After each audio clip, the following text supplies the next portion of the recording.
I did have an innate passion for, advocacy, evidence, and actually being a voice. You be what it is that you wish to see in the world. Yeah. So you be that's in Illinois, that's accessible, or whatever it is, but you have the power to do that. Build yourself to have value in what you do. Be valuable. Yeah. Right? Whether it is being a DJ, like what you did back in the day. If you didn't know how to beat match and, scratch it like right into like perfectly, like, Yeah. all the greatest DJs that came before and all that, what is your value? So similarly, to be a good lawyer, I always ask my juniors this: what does it take to be a good lawyer?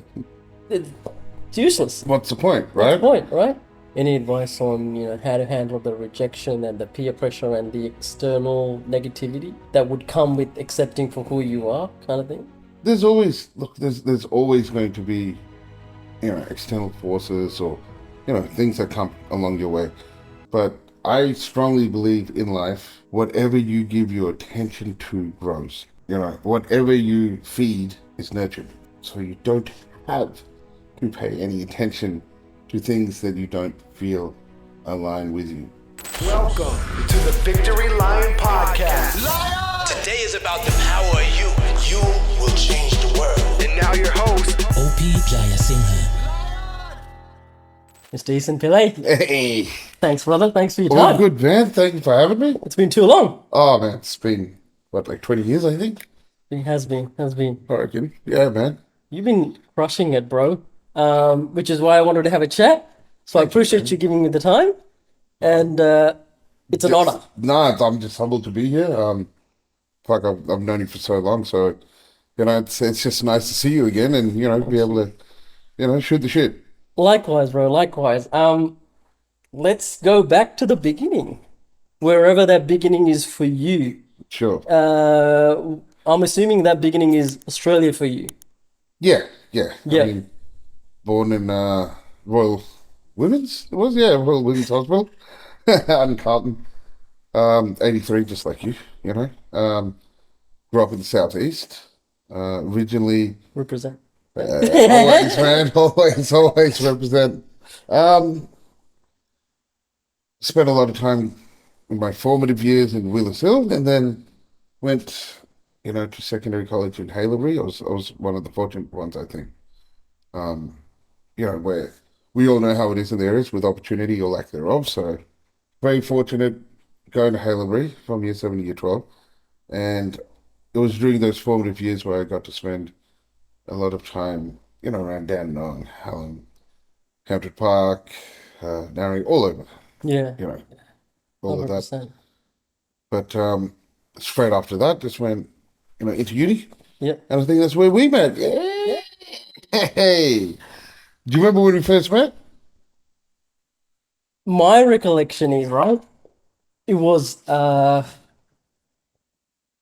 Keysborough. We had a underage dance party. I was DJing. You rocked up, and you just completely took over the show. That was my earliest recollection. Yeah. Was that different to yours? Nah, it's pretty That's spot on. it, yeah? Yeah, that's Yeah, pretty yeah. spot on. That was a good night. That was a really good night. I don't know if you remember that night. I remember really clearly. You crushed it. I can't remember what the night was called. I'm trying to remember as well. I do remember the location and stuff. Because back then they had a lot of hall parties and house Yeah, parties yeah, and all yeah, that. yeah. This was like the Keysborough High School or something like that. Yep. And it wasn't meant to be an underage, but it turned out to be an underage. But that night just went off. Yeah. Nah, there was some good times, man. And I always remember rocking up to those things and seeing you on the decks. Yeah, thanks, man. Yeah, it was good. Good times. It was, man. It was. You said you're obviously born here and stuff like that. Yep. Your parents? Background's Malaysian. Yep. Fourth Malaysian generation. Lankan. Yeah. Yeah. Malaysian Lankan. Fourth generations. It is about fourth generation now. But goes back to like late 1800s, through British colonization and bringing my ancestors over to Malaysia to work as bureaucrats and in the government and all that. So Wow, okay. yeah, it was. I guess we're fortunate in that sense, because a lot of, you hear a lot of stories about colonization and the oppression of people, our skin color and all that, Yeah. that can happen through, what the footsteps of the Commonwealth was. But we were fortunate in that sense. Um, background's educated, all of that sort of stuff. And, being of a Lankan background, there's a big emphasis on education, right? Yeah. To Yeah. be educated and all that, but it takes its different forms. So having come here, I think my parents came here mid to late 70s. Had my sister, then me shortly after, and there was a very strong sort of foundation of like you have to have some sort of formal education. Yeah. And we were talking about that before, right? Like being an ethnic, Yeah, if you're not a doctor, lawyer, dentist, or engineer, some sort of those professions, yeah, i- yeah, it's it's sort of looked down upon, right? And did yeah. you have that pressure as well? I wouldn't say I had the pressure to become a lawyer as Yeah. such, but there was always the pressure of like, don't be nothing, or don't be helpless, or don't be a burden for society. There's a strong sort of cultural essence of you have to earn your way through life. Yeah. Okay. You Respect don't. is earned, love is earned, all those sort of things. Yeah. And, you know, whether it's a statement that could be arbitrarily read into, I think everything has its pros and cons, but I think it held me in some sort of decent stead, where I could help a lot of people in eventually, the career path that I chose. So how did you reconcile your passion for music and being an artist to your law career and like, yeah, Yeah, it's a good question. Look, uh, ultimately one had to give way. I wasn't as courageous as a lot of other people, you know, of our sort of backgrounds who were brave enough to take that on and be like, you know what, I'm just going to go down the creative art paths. And, one of them's my boy who you know very well, Raju, yep, yep. from Brown Beats, DJ Raju.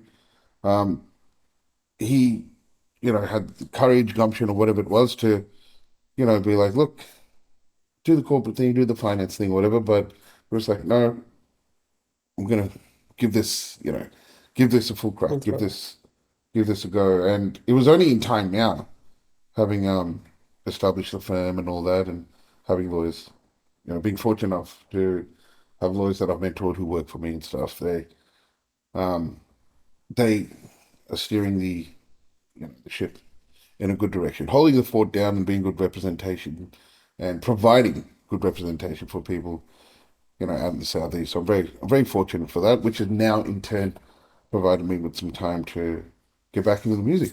Yeah, man. Like, obviously, people can't see this, but I've seen what you built for yourself, and it's really humbling because I've seen you from, and I mean this respectfully, a little rascal to just, you've killed it, right? But, I don't know about the little, but I'm still a rascal. You know what I'm saying? but to be honest, you've been humble throughout the way. Like, seriously, there's never been a point of arrogance, and I know your background in terms of where you come from a family background. Your parents are very well in terms of economically and status wise, but there's never an arrogance. I went to Hellbury. Yeah, look at me. No, look, the thing is, it's confronting when I have those sort of things said to me because in school you had to be.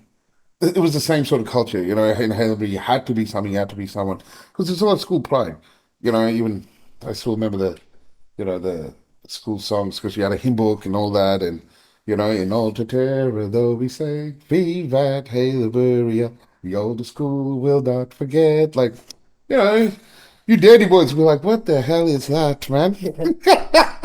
So, for us, it was like, all right, conform, learn, and take it in your stride with whatever you do, which I say is fortunate because I don't think I would have had the level of self-discipline or direction that many of us, I guess, didn't have or didn't have any guidance for due to all the plights and, everything that's being first-gen migrants or second-gen migrants, Mm. that came in the country. So I appreciate the sentiment of being humble and all that, but for me, I still got that scarcity complex. You know what I mean? Yeah, Like yeah, no, I get it. I get a it. little bit. You know, it's like, hey, what's that? Wait a minute. Oh, there's a couple of zeros missing in here. You know what I mean? Because you're still the minority, right? It's still in, yeah. Yeah, yeah, and it's grounding to remember that because one of my favorite sayings is a knife, skin, and blood's blood. 100%. It's a good saying. Thanks, man. I may have taken it for one of my clients. One of my clients, or maybe one of. No, I'm kidding. I'm kidding. Would have been one of the prosecution. Hey, you know who you are. Well, a shout out to Vic Paul. But no, that's very kind of you to say. I just think this is the beginning. Yeah, You know? absolutely. So tell me, take me, I mean, I know we started on, you were born here and so forth, Yeah. but take me through the journey. How was it through the primary school life, going to Hellbrick, going to the uni? How was it? You were telling me about some of your lawyer colleagues as opposed to the way you behaved, how you were able to grasp concepts and whatnot. Good. That's good. Very good question. Only in the sense of like primary school, secondary school, uni, there were like three different worlds. Mm, You know, primary school, you're still young, still have that sense of creativity. You take on to music, creative arts, this and that. A lot of things come very much naturally. Well, for me, they did. Secondary school is more like, all right, let's see what our purpose is, what we're going to do, this or that. And it's very hard, starting year seven at 11 years old and then finishing by like 16 and all that, year 12, and then being like, all right, I'm going to get into law. So you start law 17, and then you're like in uni and you're like, wow, look at this place. It's teeming with life. Like everyone's from different walks, and there's no rules. It just seemed like there's nothing to constrict you or restrain you, right? And you go to certain sort of groups like Law Student Society or the Art Society or the Debating Society, whatever it was, and you can learn so much, or you can just observe. It's almost like sociology class in itself. And that for me was what the biggest benefit of uni or university was. It didn't matter if you were there for tertiary education or not, or to further it. It was the experience in itself where you got to mix, mingle, and genuinely unite with people from walks of life that you would never have met otherwise. Did you know you wanted to go into law, or was that a I bit did. of encouragement from your parents, or No, no, I no? always knew I wanted to only because, like, look, it'd be inherently biased to say that it wasn't. It wouldn't be an objective sort of uh, viewpoint growing up around lawyers and all that. But I did have an innate passion for advocacy, evidence, and actually being a voice, Yeah. right? Being a voice because the whole legal profession, being in court as an advocate, the whole legal profession as counsel, as a representative for your client, you're meant to be their voice when they are not heard or they don't know how to be heard. And what's the division of law you ended up going down? Criminal law, criminal And law defense. regrets or happy No, about it, or would you have chosen a different path if you had to do it all over again? no, I wouldn't have chosen a different path. I may have chosen to have been as brave as, um, say like Roger and stuff like that, and done the whole music journey instead. But they always say the grass is greener, Hmm, right? true. So, but no, definitely not a different path of law. Law was always, criminal Yeah. law was always close to my heart. Okay. Yeah. Because you're 100% right. You are a talented artist, right? Like behind the microphone, you're very natural. You can move the crowd with your voice. You've got that energy, right? You've got the presence, and not many people have that. People are gonna think I'm paying you, No, man. Like no, I mean that this because is like, I've hey, behind check's not in the mail, man. I've been behind the decks and obviously playing the backing track or whatever, and you've just been ripping it up. So you're right. You could have very well gone down that path as your main career, so to speak, and but you ended up obviously putting the lawyer hat on Yeah, first. yeah, I did. And look, there's no regrets, and there's always some form of, I guess, pride that you take in, with your parents coming here and it doesn't matter if you're a refugee or not. It doesn't matter if you're asylum seeker, whatever it is. It's like when people leave their place of familiarity or, birthplace or whatever it is, and they come to a foreign country, there's always challenges that are very much unspoken, Yeah, you know, percent. because they don't feel even comfortable or safe in order to be able to share those plights or the things that they've had to overcome in their journey. Especially, ironically, it's done or it's withheld because they have this fear or apprehension of you then taking that on. And ironically, I say ironically because inadvertently a lot of us do take that on because as kids you pick up on things, True. especially if you're like creative kids, and most kids are. Yeah, yeah. You've developed as I said, a nice law practice. Can you start on that journey and tell us what the troubles you had? I remember Ah, you telling me about your business coach telling you yep. about the multiple six figure. Yeah. Oh, Yeah, look. Getting into legal practice. Um, wow. It was something where it was like I didn't realize actually how resilient, my parents or other lawyers and generations before us were until, I actually went through, you know, the profession and incrementally, step by step, made progress, but without actually, having the adversities that they had, which included like racism or, jest of accents and all that sort of stuff. I didn't have that. But the challenges that I faced were more on the fact of, coming from a family of, highly educated lawyers who had a reputation, practiced in many jurisdictions, all that. There was always that sort of yardstick, right. Got it. It was always like that, Mr. Pillay said. I'm like, nah, Yeah. nah, nah, Mr. Pillay. He's Mr. Pillay's father. Yeah. You know what I'm saying? But it was always just one of those things where you're like, all right, am I enough or am I doing enough? But eventually that goes and you just focus on, the clients you have and, really keeping up to date with the laws and representing people to the best of your ability because people come to you at their lowest points of their lives. Like you have everything from falsely being accused of rape or sexual molestations, kids, child abuse material, kidnappings, blackmail, extortion, robbery, aggravated burglaries, importations of firearms, and oh man, Yeah. you can imagine my dreams. Hey, Yeah. anyone out there? Hey, gotta, So you want to come talk about dreams? Come talk to me. Okay, ADD's kicking in. I'm sorry. I'm sorry. All right. so no 2 days is the same for you, No. basically, right? Mm-mm. Do you feel like sharing any interesting stories of cases or without getting yourself in trouble? No, for sure, for sure. I mean, the whole confidentiality sort of thing is, not divulging names and Yeah. things like that. But I remember the first contest that I ever had was a driving matter. And if anyone ever knows the Road Safety Act, the driving matters are very hard matters to challenge unless you challenge them specifically on evidence, on the act itself, as opposed to the intention. A lot of the intention is strict liability, so you don't have to prove they had the intent to do it.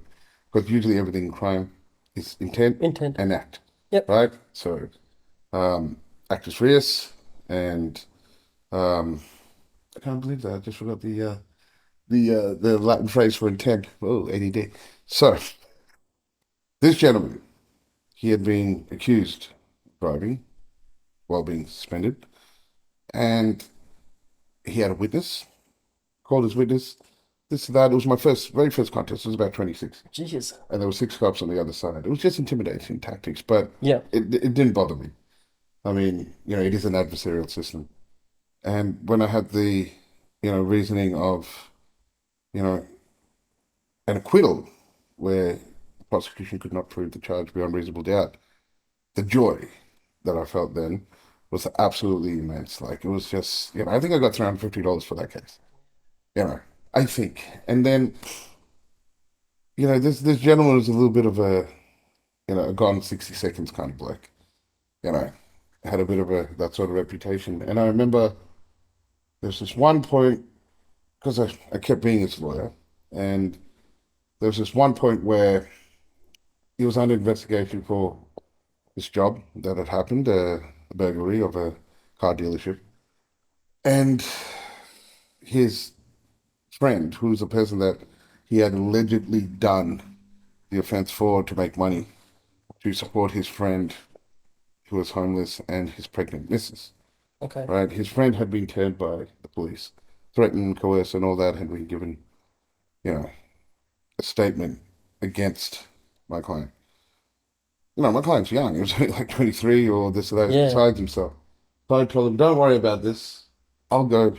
I got to go and leave. Mental sanity. I'll come back. I remember the day before I came back, his fiance called me up and said he'd hung himself. Oh, Yeah. And that was like, yeah, that was pretty hard, man, because he was only like 2 or 3 years younger than me.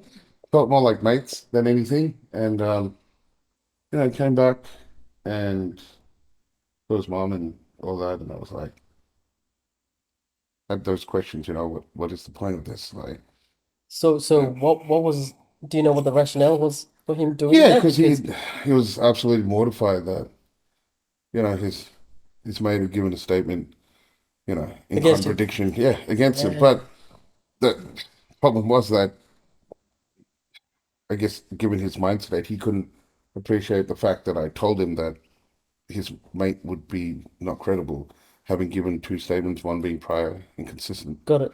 so an evidence wouldn't have held. And I kept telling him that. So, sometimes when people betray you, it can cost your own life. Before you take a case, how do you sort of decide that you want to represent that the client?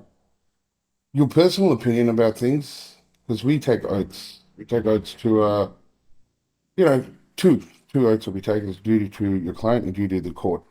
Duty to the client always comes first. So if I sit down and I'm talking to someone, I'm like, this is who I am, this is what I represent, it's what I'm about. But if this doesn't work with you, then I can't be a lawyer. Because the lawyer-client relationship is very sacred. I leave it to the client to decide. I was never one of those people who would ever go up to anyone and be like, oh, yes, this is what I can sell you on. No, Yeah. I wasn't, no salesman. I'm a professional lawyer. So for me, it was always like, if you want me to represent you, you and me have to get along because the relationship's very sacred, and my duty is to protect you. Okay.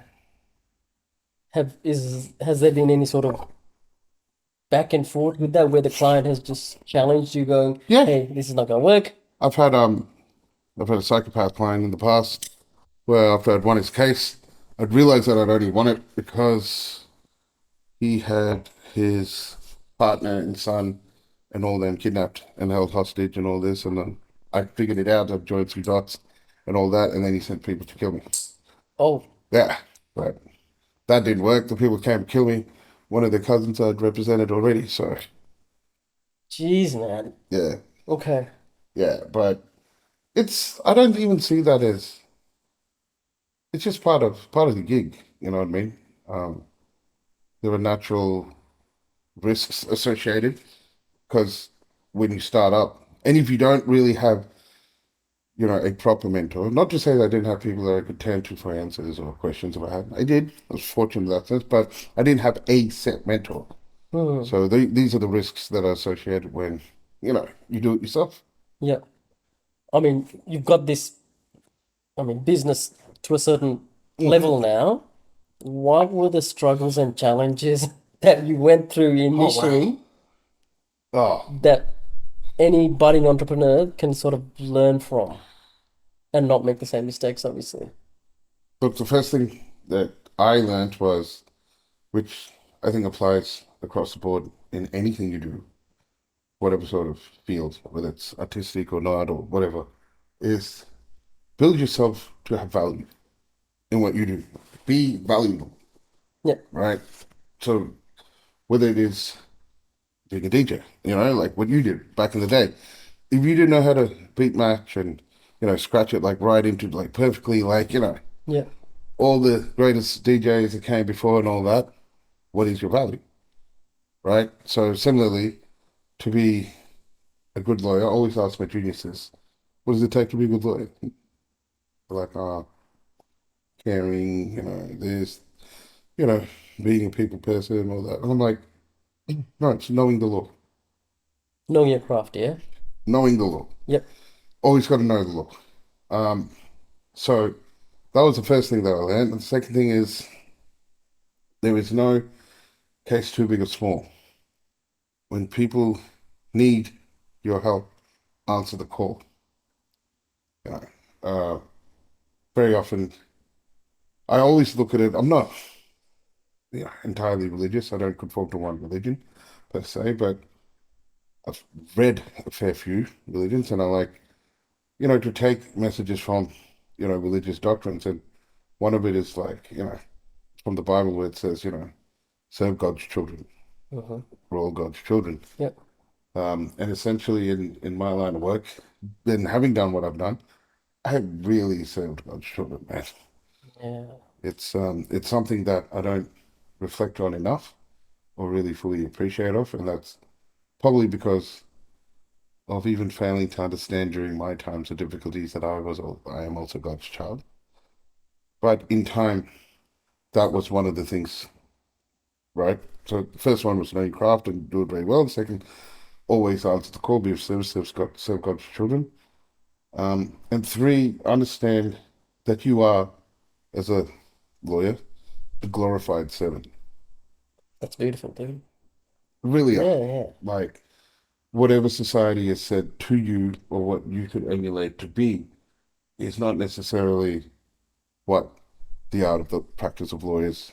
The law in itself is an art, and it's governed by, philosophy, religion, there's, love thy neighbor and stuff. That's in Donahue and Stevenson in the neighbor principle of negligence. You owe duty to care to your neighbor. There's so many things that are fascinating and have a steadfast grounding in morality, which, essentially should ground you and humble you in knowing that your purpose is only good or as seen as the people that you serve.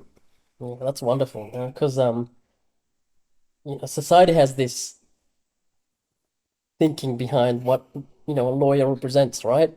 Yeah, good old society. Good old society, and I hope people who are watching this sees the other side of it, the servant side, the loving side, the so much knowledge and craft side, right? Yeah. Of knowing the law and then being able to apply that law to protect you, or For sure. so it's amazing that people are able to see a real person, and you just do yours, and I mean this respectfully, standard, normal dude, right? Normal 100%. dude. 100%. I can sleep, go to the toilet, have a shower, go to sleep sometimes, eat, do all the natural Yeah. things that, an animal does, right? It's about your awareness, I think, in life, and, your ability to have exposure to things that can grow your consciousness. Yeah, yeah. And I guess the reason why I wanted to have a chat with you because you're genuine, man. And this is not my opinion. You go to Esan's LinkedIn profile, the word genuine, personable, all of these attributes are listed there as testimonials just by people, clients of his. Yeah, I it's- paid all of them. And it should be humbling, bro. It's like seriously, you've done well. Yeah, I mean, look, when you point it out like that, have you ever had that feeling where, we're the same year, you receive a compliment and then you're like, wait a minute. It's like, where is this? Like, what? Where is it going from? What's that? What? Hey, there's no one there. What the? Is that? Can someone call my mom and tell her this? Tell her what OP is saying? Nah, I appreciate it, man. Thank you. Anytime, man. I really hope your parents see this and see how much of a gem of a gal that you They are. don't even have an accent, but they'll be like, what is he doing? What is he doing? It's not even the accent, but hey, Yeah. I'm sorry. Like as soon as I message you, I go, man, proud of all the work that you've done, all of what you've accomplished, and you are still humbling today with all of this. You're very humbling, so good on you for that. But we'll pivot without embarrassing you more. Am I turning red?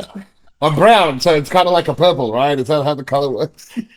Uh, Tell me about your music career, bro, because I know you Oh, released an album recently yeah, as well, yeah, and yeah. that was a killer track. So check that on Spotify if you haven't or already. Thank you, I'll leave man. the links in the comment section or wherever. Oh, thank you, thank Yeah. you. My music journey started when I was like 8 or 7 years old, and I found a guitar in the corner of my bedroom. Luckily, it was my bedroom; it wasn't a stranger. So, all you people listening, don't get ideas. That's Any of your parents musical? they have an innate ability. They're very creative. Okay. You know what I mean? Like Yeah. they can sing, and my mom told me a story when she was pregnant with me. She was playing the piano. So yeah, there's music in the family. Yeah, yeah. My Yeah. sister's crazy singer, Okay. crazy singer. Shout out to Esan Pilai. Yeah. That guy, yeah, that's it. That's it. So she was a big influence on me as well. And music, like, for lack of a better phrase, it saved my life. Mm. You know, times could be difficult growing up when you're young, and there's all these things of where it's like you feel like you're born to do something, and then you're like, how do I get to that? Because no one around me, is really equipped Yeah. to get to that or show you how to get to that. Mm. You know, um, and that wasn't out of malice or anything. That was just what it is and what it was. But I never let go of it until maybe 25, 26. The music journey was like, no, it's just crazy. Like, I started, when he started rapping at like 19, 20. Really? Yeah, with Mantru, shout out boy Mantru. Imagine. Then we had a group, called EFX or Yeah. Trading Saints, I remember Mantru, that. I still got them. Yeah. yeah, they're good. Yeah, man, good bunch of boys. They went and did another album with another individual. And then just, got on Australian Idol Top 140 in 2007. Oh, Yeah. jeez, I didn't know that. Yeah, it was just, it was this period where like I got kicked out of law school actually in Monash, right? And I was involved in a lot of protests and all these sort of things. And, it was this part where I guess it comes from duality, having this thing of where you feel you're born with, and then there's having this other thing where you feel you're obligated to do as well, Yep. that you impose on yourself based on your environment. Was money ever a factor? No. Is it Never. because you knew you'd be okay if you didn't, or was it something else? No, because the irony of coming from a background that is, middle class or upper middle class, it's like there's this expectation of that you need to be good enough to earn the money coming to you. Hmm. So if you're, doing nothing or whatever with your life, you get disowned or whatever it is. Like there's those sentiments. Yeah. They were never overtly said, Yeah, I and, get it. and they were very supportive in the sense of I was never homeless, I never had any of those sort of things going on. But I was always out of the house from a young age, because I wanted to meet and connect with people and, learn and live. I was all about life, all about, life is art, Yeah, 100%. So for me, it got tricky in the sense of like the music journey was halted. It stopped because when I became a lawyer, I was like, all right, I can't do the music and just do the law thing. And it felt like a part of me died, man. Oh, dude. It really did. And mentally, I struggled, and physically, like, ended up having back surgery and all these sort of things, which for me, I couldn't even understand why. But then it was only in hindsight I realized I'd given up music, and it was so imperative for me to come back to it. And now I'm back to it.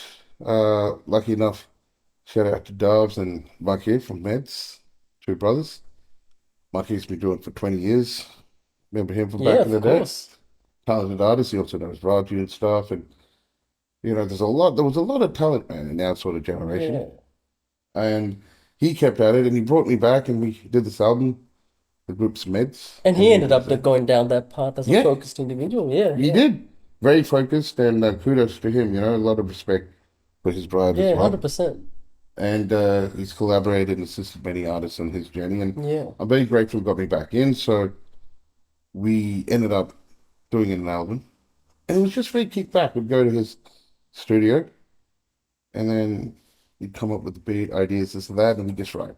That's amazing. Yeah, it Yeah. was sick. It was like once a week. And you felt happy, right? Man, I felt like I was me again. Yeah. You know? I felt like I was me again. And it got released on the 17th of November last year. And yeah, it's got maybe I think 40,000 streams and stuff. It's doing all right. We performed in a few places and everything, but it's given me the motivation to continue to write and Yeah. all that. Yeah. So now you've sort of come to a stage where, as you said, you're trying to automate a lot of things in your law practice, Yes. trying to bring some juniors in Yes, more where juniors, you yeah. can scale something down and then bring up back your passions, right? Is that the plan? Yeah, it's new. I've spoken to a lot of, senior lawyers and uh yeah, I call them OGs, Yeah. the ones who've done it. And the common thread with a lot of them is like, don't get too big. Oh, They're like, you sacrifice a lot, you lose a lot of everything, and they're saying, don't get too big, Esan. And I was like, I respect that. I can see why. absolutely. And I've had to restart the firm 3 times, all of that, and always. Why was that, if you don't mind me asking? Well, first time was, the back surgery issue. The second time was had trouble with staff, and this, you gotta have a very good relationship with employers and employees, and granted that I wouldn't say that it was entirely their fault at all. Yep. I would say that I had a part to play, and that it was also, you know, me learning as well and putting the appropriate systems and everything in place to foster an environment where there is career growth, there is mentoring, there is, the access to all of that. And, now I've successfully, um, I'd say retained or, kept 2 junior lawyers who are doing very well. Um, Getting on a paralegal, got HR and, you know, financial manager, all of that. So Awesome. it took me to learn it the hard way. So you're building in systems, processes, and people who are accountable other than yourself Yes. to take on that responsibility. Yeah. Yes, because doing it alone for the better part of a decade was very self-destructive. Yeah, I can imagine. It was, but it was something that I had no better knowledge of because I wasn't exposed to many people in the profession who had really explained that these are the things that, you Yeah. need to run a successful practice or this or that. All I knew was that those things I told you earlier, know your craft, you know, uphold your duties, your oaths and all that, and Yeah. know that you're a glorified servant. So, it was all in a sense of being a lawyer, but I couldn't be more grateful and stable for the team that I have now. Yeah. Amazing, dude. Amazing. Um, in terms of what's next for you from here, I know you've touched on it a little bit. Do you want to elaborate a little bit more? Um, I've got like a strong sense to unite people through different facets, whether it be music or, the practice of law or whatever it is. I've always got a strong sense of, I wouldn't say it's justice or being righteous or whatever, but just doing the right thing. Always had a strong sense of that, especially when it comes to the interests of others. Moving from here, I'd like, obviously a firm to grow holistically and naturally and have a sense of a company culture, which we do. Nice. Mission, name, values, all of that. Yeah, I've seen that on the office, Yeah, you which did. is really good. I'm like, Thanks. oh, it's pretty good. Thank you, man. Thank you. Again, someone got to tell my mom. Um, but it's also being able to have, some time because I don't believe wealth is financial. I believe wealth is time. Yeah, I agree with that. Yeah. 100%. To be able to wake up and not be like, I don't want to do this and I have to do this, or why do I have to do this and this? To look at your life as being autonomous and within your control, as opposed to being subjected to Yeah. someone else's control.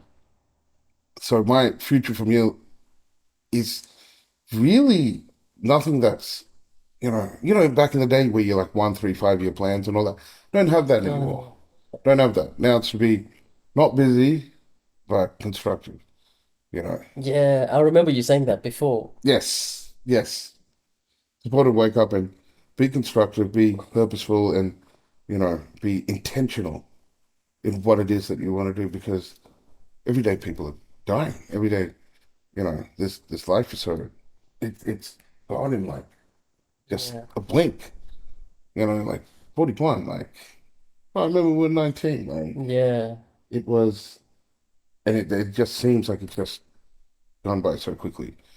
So I want to be mindful, purposeful, and constructive in, whatever it is I do next, which will be a combination of, mentoring and being in music and, Yeah. getting involved in podcasts, like your one. Thank you again for having me on. And it's just Pleasure. like, it's, and also assisting as much as I can, the youth, Yeah. wherever possible. Are you talking about youth that are coming up to be a lawyer, to be an artist, anyone or anyone? Anyone. You Okay. don't have to be a lawyer or, to anything as a youth to, be entitled to opportunity. Yeah. I've spoken to many youth over the years who want to do certain things, and if you look at my inbox or LinkedIn or whatever it is, there's so many asking me, can I talk to this or that, or what about this, or and I'll engage, I'll talk to them, Yeah. and they're like, oh my God, it's so nice to actually speak to a senior lawyer or this or that, like someone's this. I'm like, don't worry about other people or other senior lawyers. You be what it is that you wish to see in the world. Yeah. So you be that senior lawyer that's accessible or whatever it is, but you have the power to do that. Good on you, You man. know? Like seriously, that means I think a lot. You might not see it as a big deal, but for someone who's, Yeah. 19, 20, that needs that encouragement of someone who's, 10, 20 years ahead, it's it's like an uncle giving advice, right? A wise uncle giving advice. So, Look, well said, well said. Recently, my back doors, he shared one of my legal reels. Yeah, man. And I was like, man, thank you heaps. She's like, I got you, Unc. I was like, Unc, I'm an uncle. Hey, shout out to my back doors, man. What a legend. yeah, no, that's Big awesome. dude. That's awesome. You mentioned a couple of times when we were having dinner. Yep.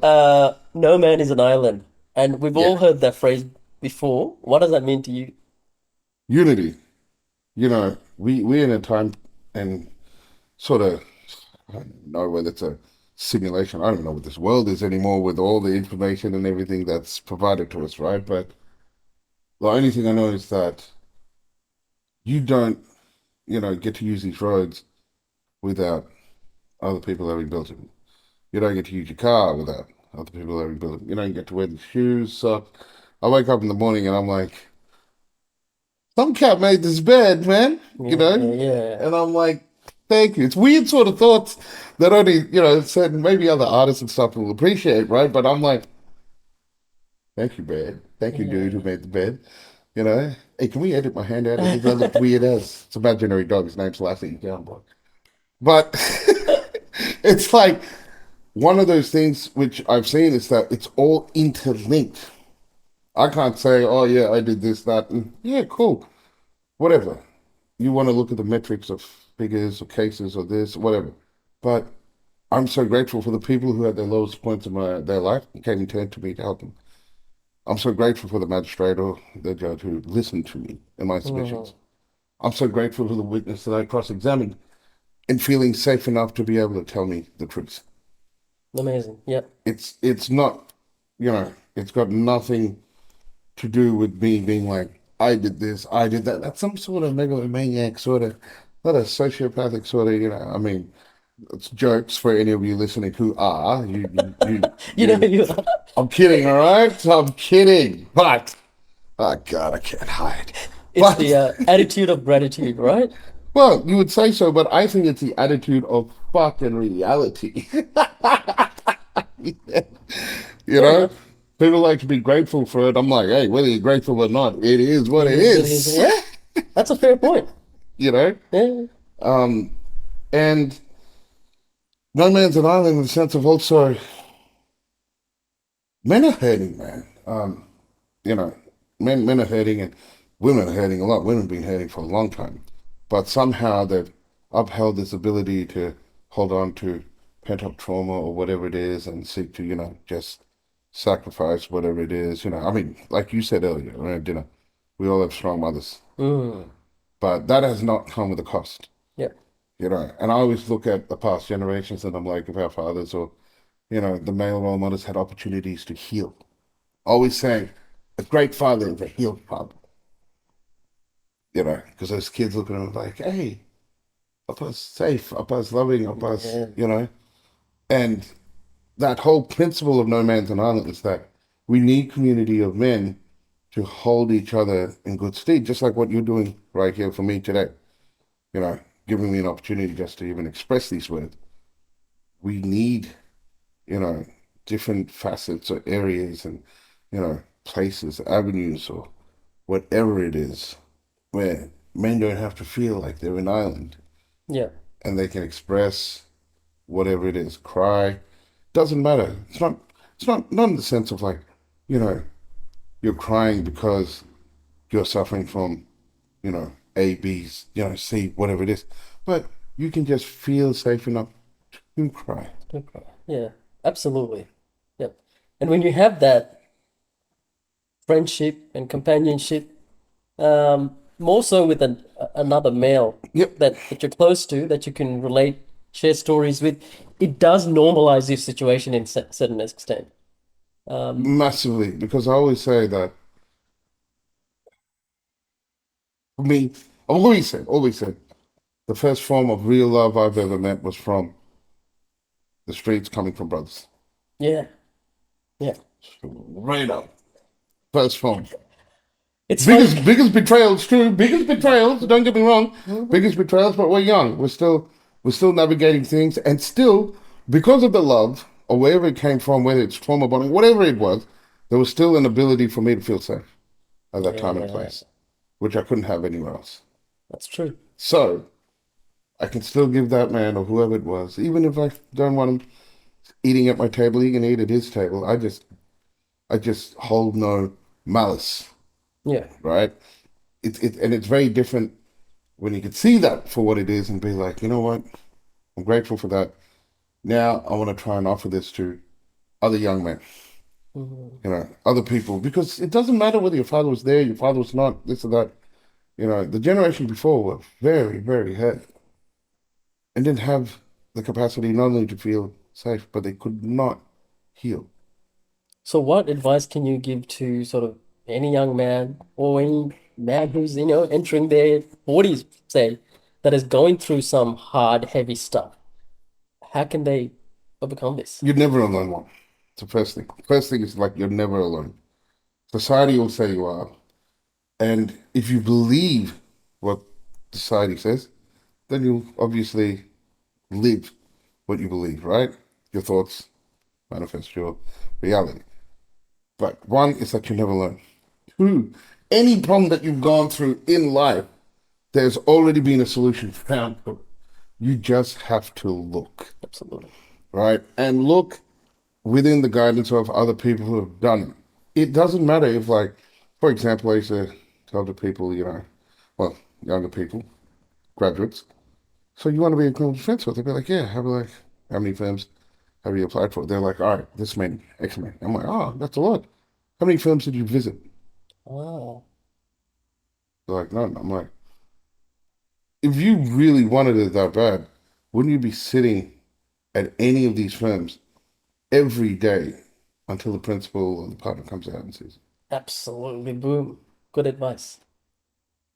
there is always an ability to find that answer, but you have to know that the generation before us, they were engulfed with fear. You don't have to be engulfed with that fear. If you have that fear, there are other people around you that have conquered that fear Yeah.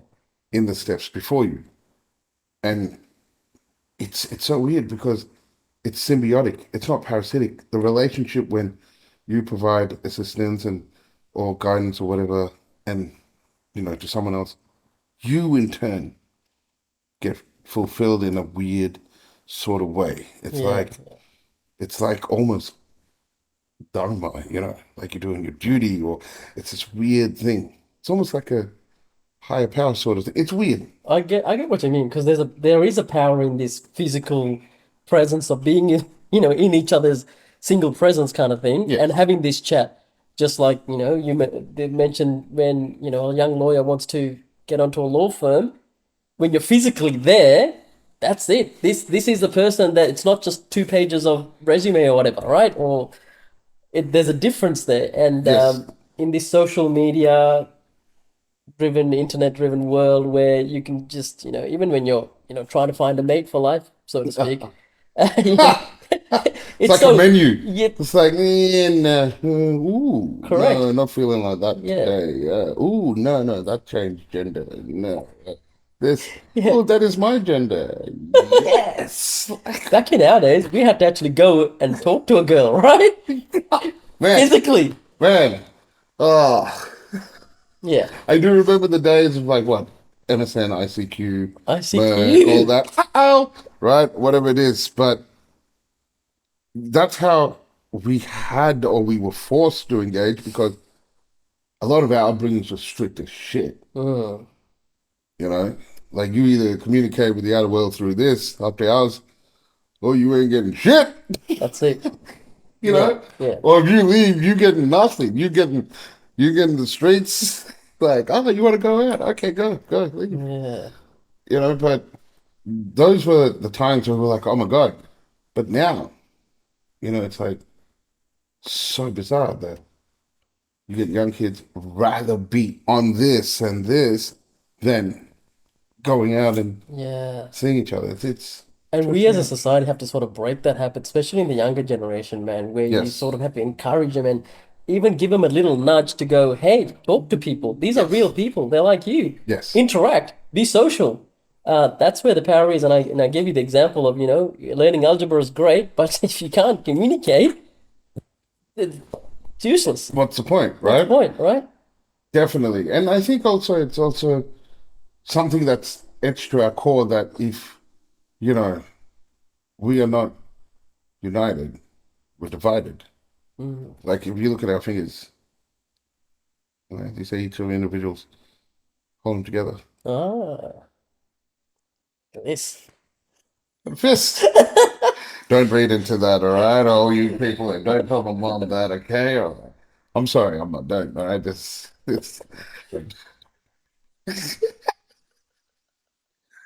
Hope he's laughing, but he knows there's a little bit of truth. Oh, goodness. Oh man, it's really nice to like have seen you and to have You chatted too, about bud. this stuff, man. You too. We've touched on a bunch of topics. Anything else you want to touch on or talk about? Express yourself? Give advice? Um, there's so many things that you know people would say in that whole motivational speaking sort of sphere or this or that. The time is now, copy, yeah, but all that. For me, it's just ultimately, um, find yourself and just do what is right and safe and natural to yourself. Literally, you know, don't always look for the answers externally. Look for them within, in whatever form that comes to yourself. But I always believe that when you look within, and sometimes people have to be at the darkest or the lowest of rock bottom, but try to practice in whatever form you can to look within, when you are seeking answers or guidance as well. Because when you look within, you'll understand that the external is only a reflection of what is going on in you. Hmm. Any advice on, how to handle the rejection and the peer pressure and the external negativity that would come with accepting for who you are, kind of thing? There's always going to be external forces or, things that come along your way. But I strongly believe in life, whatever you give your attention to grows. Mm. Whatever you feed, is nurtured, Yeah, absolutely. right? So you don't have to pay any attention to things that you don't feel align with you. You don't have to. And no one can tell you different except how you feel within yourself. Because at the end of the day, you have to go to bed with yourself. Profound, bro. Love it. So kind, man. So kind, profound. Yeah. More of this. Please do. How do people want to, get in touch with you in terms of the law firm? Yeah, look, there's the Instagram handle like Esan Pilai _ J and Co Lawyers. I'll put it in the Yeah, the notes. all of that. Yep. Google my name because I'm so cool. Nah, I mean, Yeah. look, I'm sure you'll put all the details Yeah, I for people to will. get in What contact. social media platform are you most active on? There's Instagram, LinkedIn, and Facebook. Facebook in terms of the firm, LinkedIn for the firm, and myself personally. So any future budding, junior lawyers or graduates and stuff in one direction and all that, I'm always, doors always open all years. And also music artists. Music, yeah. Yeah, all of that. Spotify? Yeah, Spotify's Meds, MEDZ. Okay. The Instagram is Meds Prescribed, so MEDZ Prescribed. PRESCRIBED, Awesome. like drugs. Yeah. The meds. Cool. Thanks, bro. Thanks for your time. No, thank you, Appreciate man. it. I really, I honestly, as much as I love talking, this has been, I wouldn't say, confronting, but I'd say it's refreshing in a sense of who could have thought that two cats who've known each other for better parts of 2 decades It's okay. Yeah. could just sit here and chat shit. That's it. It's kind of cool, And we got another dude in the corner, but you can't see Will him. do. You know what I mean? We'll get him soon. Yeah, we keep this going. Listen, Thank thanks, you, my brother. bro. Love you, bro. Love you Take care, heaps, man. Thank you. Much love. Prescribed these meds, I was infected from young. Got the scars, not healing because the therapy's done. I'm high strung, no non-tone, ain't speaking in tongues. God brought deliverance, had times with no blunts. Pain in my you got me on some personal use. Lost my sanity and now my mind be overused. Witnessing depressing things, doorbell ring, sound a click. Then 19, I sped bars, now these lyrics click. Let there be light, my mind switch, it's Genesis. Legally sound, old grown, lyric supremacist. If you resonate, I'm royalty, only king shit. Monkey and Dobbs, gotta call them my kingship. Never fake, be all real, I did it one take. Rhyming heat, not ice, the future is our stake. Mine's a gap with no blanks, no cap, it's so jacked. Now my man's be preventing them relapse.